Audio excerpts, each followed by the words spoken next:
l'élection présidentielle 2016 en RDC, le chef de l'État, Joseph Kabila, va respecter la Constitution. Le ministre de la Communication et Médias, Lambert Médé, l'a confirmé. Il était l'invité d'International, un magazine de la chaîne de télévision TV5 Monde.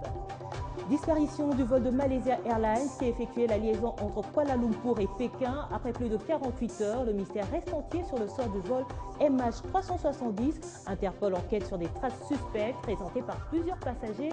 Les détails dans ce journal. Nouvelle édition du journal sur Télé 50. Merci de nous y rejoindre. Le président Joseph Kabila va respecter la Constitution pour la présidentielle en 2016. Le ministre de Communication et Médias, Lambert Médé, l'a confié récemment. Il était l'invité d'International, un magazine de la chaîne de télévision TV5 Monde qui a pris ses quartiers à Kinshasa lors du Forum mondial des femmes francophones, du déploiement des FRDC à Bangui au projet du président Kabila à propos de la prochaine présidentielle. Tous les sujets brûlants ont été évoqués. Suivez. Drapeau congolais et portrait de Joseph Kabila en arrière-plan. Nous sommes dans un deux bureaux de Lambert Médé, ministre congolais de médias, qui reçoit, dans un décor plutôt inhabituel, l'émission internationale de TV5 à Kinshasa, à l'occasion du Forum mondial des femmes francophones. Le porte-parole du gouvernement de la RDC revient sur l'actualité politique de son pays. Au pire moment, il y avait entre 55 et 60 groupes armés. Maintenant, nous en enregistrons 27. Je pense que c'est plutôt une régression, mais même s'il n'y en avait qu'un seul, ça serait un de trop, parce que c'est là que, justement, se développent ces pratiques-là. Lambert Médé évoque également la question de l'engagement des forces armées congolaises en Centrafrique. Il fallait, déclare-t-il, venir en aide à la case du voisin qui brûle et dont les flammes peuvent être dangereusement tentaculaires. Nous avons envisagé les dangers pour notre pays d'une escalade en République centrafricaine.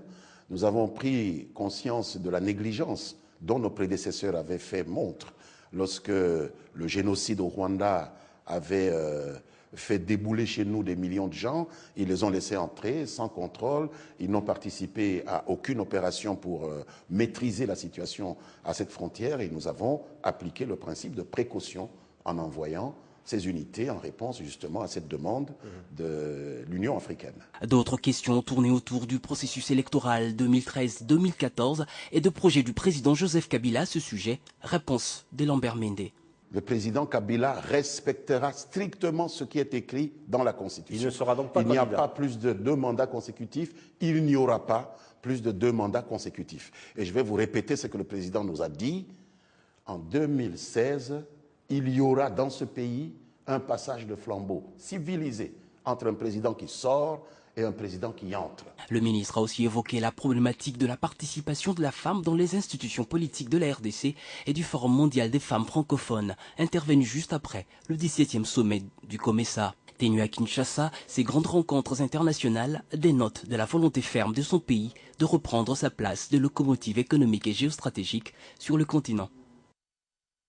Dans un registre un peu similaire, parlons du scrutin indirect. Le mouvement de libération du Congo s'oppose à la proposition du président de la Commission électorale nationale indépendante, proposition d'organiser l'élection des députés provinciaux, gouverneurs, maires et conseillers urbains au suffrage indirect. Certains opposants juste ce mode de scrutin contraire à la Constitution. Ils disent s'appuyer à l'article 197 de la Constitution qui fait notamment allusion à l'élection des députés provinciaux. Direction la primature, ce lundi encore, la tradition a été respectée autour du Premier ministre Matata Ponyo qui a présidé la réunion de la Troïka stratégique. Cette réunion a été consacrée à la revue de la situation conjoncturelle arrêtée au 7 mars dernier. Pour les membres de la Troïka, la situation macroéconomique est sous contrôle avec notamment une très grande stabilité au marché de change. Les grandes lignes de cette rencontre avec le ministre délégué aux Finances. La réunion de la Troïka de ce matin a été consacrée à la revue de la situation conjoncturelle arrêtée au 7 mars 2014. Et à ce sujet, pour l'essentiel, il y a lieu de retenir que globalement, au niveau de la situation macroéconomique, la situation est globalement sous contrôle. L'inflation prévue pour la fin de l'année a quand même connu un petit glissement parce que les prévisions sont actuellement de 1,7, bien qu'elle reste en deçà de la cible de l'inflation. on s'est inquiété quand même sur le niveau de l'inflation réalisée sur la dernière semaine qui était de 0,7%. Et à ce sujet, des instructions ont été données aux services qui sont impliqués dans le calcul des statistiques relatives à l'évolution des prix, de pouvoir travailler, notamment de manière à mettre en cohérence l'évolution sur les marchés de change et l'évolution sur les prix intérieurs. S'agissant du marché de change, on note que globalement il y a une très grande stabilité. Le taux de change demeure autour de 925 sur le cours indicatif et à 935 au niveau du parallèle. Les prévisions en matière de taux de croissance sont maintenues, 9,5.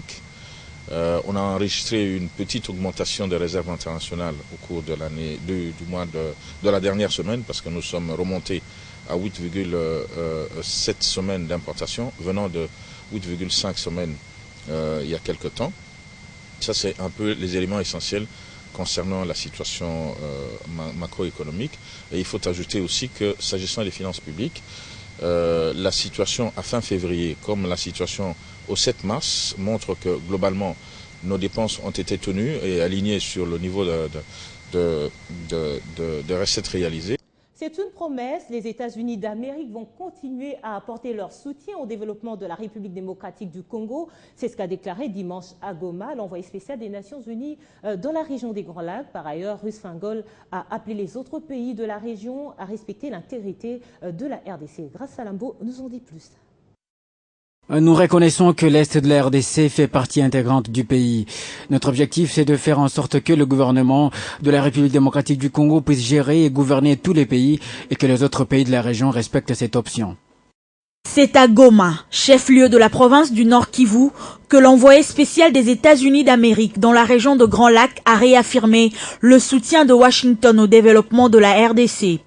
Russ Feingold, qui visite cette région pour la 3e fois depuis septembre dernier, a échangé avec les autorités, les acteurs de la société civile et les habitants de cette contrée. Le souhait du diplomate américain est que les populations de l'Est de la RDC vivent une amélioration et qu'enfin les ressources de cette région servent d'abord aux populations de la région. Lors de sa dernière visite en janvier dernier au Nord Kivu, Russ Feingold avait réaffirmé le soutien des États-Unis à la RDC dans la lutte contre les groupes armés par le truchement de la MONUSCO. L'envoyé spécial des États-Unis dans la région de Grand Lac avait déclaré qu'il est primordial que la MONUSCO, conformément à sa mission, redouble d'efforts pour honorer son engagement de mener des opérations de soutien au combat contre les FDLR. Dans le chapitre éducation, des kits scolaires destinés à l'enseignement primaire et secondaire ont été octroyés aux élèves de la province du Bas-Congo. Ce lot important constitué de dictionnaires, cahiers et autres objets classiques est un don du chef de l'État Joseph Kabila. C'est le gouverneur Jacques Mbadou qui a réceptionné ces fournitures scolaires. Nanou Mavungu, Charlotte Ibwaba. Dictionnaire, don du chef de l'État aux enfants de l'école primaire Bas-Congo. Cette remise a eu lieu au cours d'une cérémonie solennelle entre le gouverneur Jacques Mbadou et ses partenaires éducatifs. Dans ces lots, plus de 11 000 dictionnaires français, 133 000 manuels de mathématiques, français, sciences et pistoles galvanisées, un don du chef de l'État Joseph Kabila aux écoles du Bas-Congo. S'adressant au chef d'établissement et aux écoliers présents à cet événement, le gouverneur n'a eu qu'un mot. Mais je vous dis que ce n'est pas encore terminé, parce que le couple Kabila travaille toujours en synergie. Si le président a agi, il y a aussi plus ou moins 10 000 kits scolaires, dont des mamans olives. Ces dons présidentiels s'inscrivent dans le cadre du programme de plan intérimaire de l'éducation pour l'appui de la qualité et de l'enseignement en RDC, qui vise à promouvoir une éducation de base rationnelle et efficace. Et dans le secteur de la santé, un hôpital orthopédique moderne sera érigé à Lubumbashi. L'annonce a été faite par le directeur général de l'Institut national de sécurité sociale lors de son entretien avec le gouverneur du Katanga, Moïse Katumbi. Cette infrastructure hospitalière sera construite sur un site de 5 hectares offert par le chef de l'exécutif provincial. La surface est située sur la route de Kassinga. Laetitia pour le reportage. Bientôt, le Katanga aura son premier hôpital orthopédique. Ce centre médical qui traitera les affections du squelette, des articulations, sera l'œuvre de l'INSS, Institut national de sécurité sociale. La DG de l'INSS, Mme Agnès Mouadnawesh Katang, a donné cette information au cours de l'audience que lui a accordée le gouverneur de province, Moïse Katumbi Chapwe. La patronne des retraités a aussi expliqué au gouverneur de province pourquoi ces institutions ne payent pas la rente à la SNCC. Pour Mouadnawesh, la SNCC n'a pas contribué il y a belle lurette. Et cette situation peut être décantée avec l'apport de la Banque mondiale. Je crois que vous avez suivi un peu partout les pensionnaires de la SNCC qui réclament qu'ils soient payés. Alors pour ça, nous avons dit au gouverneur que ces pensionnaires n'ont pas contribué. Donc la SNCC ne contribue pas au financement du régime et nous attendons le financement de la Banque mondiale. Dès que la Banque mondiale paye, à ce moment-là, nous pouvons prendre ces pensionnaires-là. Mais pour ce moment, nous ne pouvons pas le prendre au risque de créer un déficit du régime. Sitôt après, Agnès Mouadnawesh s'est rendue sur la route de Kassenga, voir l'endroit où sera bâti le dit hôpital d'une capacité de 200 lits sur une étendue de 5 hectares, un don du gouvernement provincial de Moïse Katumbi Chapwe. Le choix de la route de Kassenga est justifié par la proximité de l'aéroport et celle des mining. Nous sommes heureux aujourd'hui que le gouverneur de la province contribue aussi donc au projet et nous a donné les 5 hectares ici que vous voyez. Donc nous remercions le gouverneur en tout cas pour ce geste combien louable qui contribue même au développement de la province. Revenons à Kinshasa, précisément dans la commune de Kisinso où les femmes plaident pour l'électricité. Près de 50 ans après sa création, cette commune, l'une des 24 que compte la capitale congolaise, continue à vivre dans la précarité la plus avancée. Les femmes de cette partie, soutenues par l'ONG ActionAid, ont saisi l'occasion du mois de mars pour faire entendre à qui de droit les différents mots qui les rangent. Enclavement, pauvreté, manque criant d'eau potable, ainsi que d'électricité, favorisant parfois des violences sexuelles. Voilà des maux dont souffre cette partie de Kinshasa. Nous sommes dans la commune de Kisinso. Les femmes de Kisinso sont donc montées au créneau pour dénoncer cet état des choses. Elles s'adressent principalement aux autorités de la République. Leur porte-voix, c'est le bourgmestre adjoint lui-même de cette commune. Courant est comme un jet de lumière. Mai kutu likamba mai kutu kulobate. Soko tali likamba mai bana batoka mai na bakoto mai bimaka kaka mwanda. Mai bimaka na 1 heure 2 heures. Bitumba mingi kenda kosala na silto na biloko na biso. Dernièrement bana ya Mbanzale mana bana Kisenso basala ka affrontement. Ba BBC biloko na biso nyonso tout aux pertes. Femmes et filles, les mêmes chances de mobilité et d'accès aux services publics sans peur des violences. C'est le thème de cette tribune d'expression populaire organisée par les femmes de Kisinso en partenariat avec ActionAid. Je viens de remarquer qu'au niveau de la commune, beaucoup d'actions sont en cours. Au niveau aussi des services publics tels que la SENEL, la remise des eaux, il y a déjà des actions qui sont en cours. Et je crois que les femmes seront désormais édifiées par rapport à ce qui est en train de se passer. L'autorité municipale, quant à elle, réaffirme sa volonté de soutenir sa population afin de faire aboutir ses revendications. Nous avons entendu toutes ces doléances-là. Nous les savons. Nous sommes déjà au courant de tout ce problème. Et nous menons un lobbying, une plaidoirie auprès des autorités pour que ces problèmes soient résolus petit à petit. Kisinso est l'une des 24 communes qui compte la province de Kinshasa. Cette ville en pleine modernisation qui contraste toujours avec l'image qu'offre cette municipalité.